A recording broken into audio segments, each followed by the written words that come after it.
بسم اللہ الرحمن الرحیم۔ یہ دنیا کی راحتیں، یہ دنیا کی تسکین کو بیوی نے چھوڑ کر آخرت کا انتخاب کیا ہے۔ آپ ان کی زندگی کی طرف دیکھیں تو ان کی زندگی کس طریقے سے ہے کہ بچپن سے لے کر ان کی آخر زندگی تک انہوں نے دنیا جو ہے وہ اس کا انتخاب نہیں کیا۔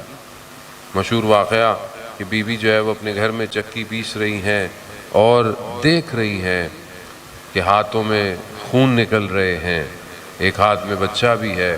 حضرت سلمان فارسی گزرتے ہیں، جب بیوی کی یہ حالت دیکھتے ہیں تو کہتے ہیں کہ میں آپ کی خدمت کروں، اور بچے کو لیتے ہیں اور یہ کام کرتے ہیں۔ پھر رسول خدا کے پاس جاتے ہیں، کہتے ہیں ایک ہی آپ کی بیٹی ہے، کیونکہ وہ خراسان سے تھے۔ کہا میں نے بادشاہوں کی بیٹیوں کو دیکھا، ان کے جاہ و جلال کو دیکھا، ان کے میں نے لباس کو دیکھا، اور آپ انبیاؤں کے سردار ہیں، مگر آپ کی بیٹی کس حالت کے اندر ہے۔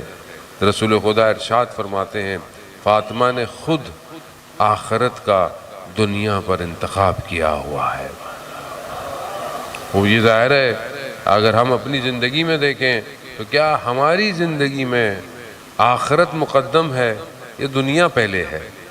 کیا ہم اپنی زندگی کے جب مشکلات میں پھنستے ہیں تو کیا ہم دنیا کو ترجیح دیتے ہیں یا آخرت کو دیتے ہیں؟ یا اگر ہم اپنی خواتین کو یا بچیوں کی تربیت کرتے ہیں تو ان کے لیے آخرت سب سے پہلے رکھتے ہیں یا دنیا پہلے رکھتے ہیں؟ لیکن جب زندگی میں آخرت کا انسان انتخاب کرتا ہے تو خود بخود دنیا اس کے لیے کم ہو جاتی ہے۔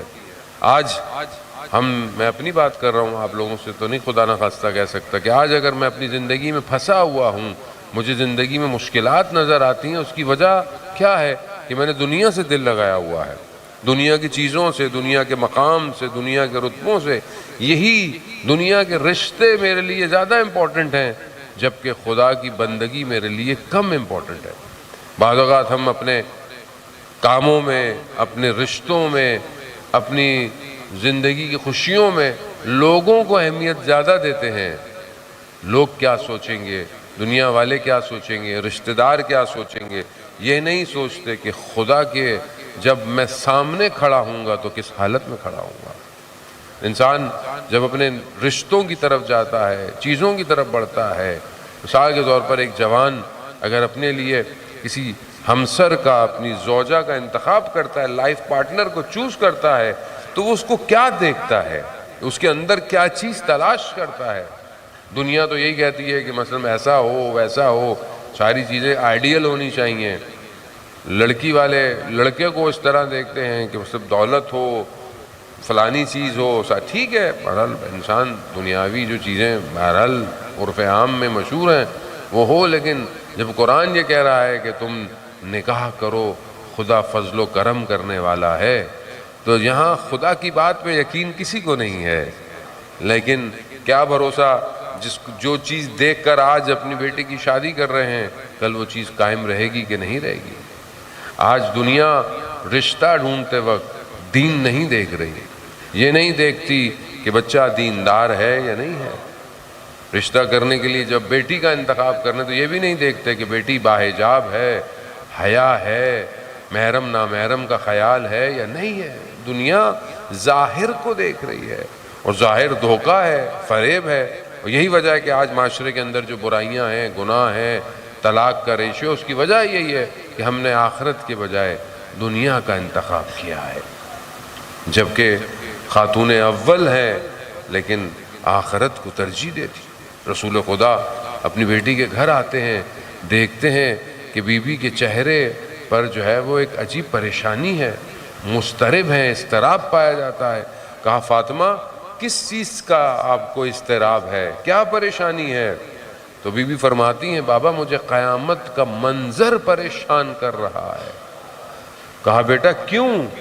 کہا کہ قیامت میں ہر چیز عریاں ہوگی، ہر چیز سامنے ہوگی، کوئی بھی چیز چھپی بھی نہیں ہوگی۔ دنیا میں ہم اچھے کپڑے پہن کر، خوشبو لگا کر اپنے اندر کی برائی کو چھپا سکتے ہیں، قیامت میں نہیں چھپا سکتے۔ قیامت میں تو ہر چیز خود بولے گی کہ یہ بولتا کیا تھا، یہ دیکھتا کیا تھا، یہ سوچتا کیا تھا۔ یہاں سب خدا کی بارگاہ میں ہر چیز کھلی ہوئی ہوگی، تو وہاں کیا کریں گے؟ تو بی بی فرماتی ہیں مجھے قیامت کا منظر پریشان کر رہا ہے۔ مگر کیا خود بی بی کو پریشانی تھی؟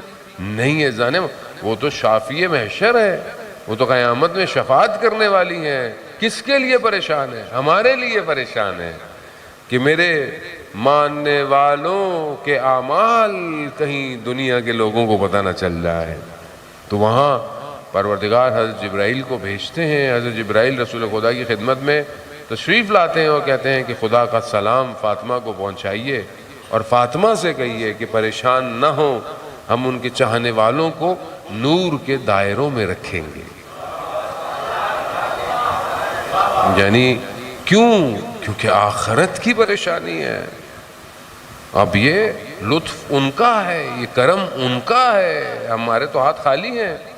لیکن کیا ہماری اتنی بڑی لمبی بھارا جو بھی زندگی ہے، چھوٹی لمبی کہہ لیں آپ، 20 سال 50 سال 60 سال، اب تو انسان ویسے ہی جلدی جلدی جا رہا ہے، تو اس تھوڑی سی زندگی کے اندر ہماری زندگی میں کتنی ہم چیزوں کا انتخاب آخرت کو دیکھ کے کر رہے ہیں، کتنی چیزوں کا انتخاب، کتنی چیزیں چھوڑ دیتے ہیں ہم آخرت کے لیے۔ کوئی چیز ہمارے سامنے آئے، کیا وہ ہمیں آخرت میں خدا کی طرف لے کے جا رہی ہے یا نہیں؟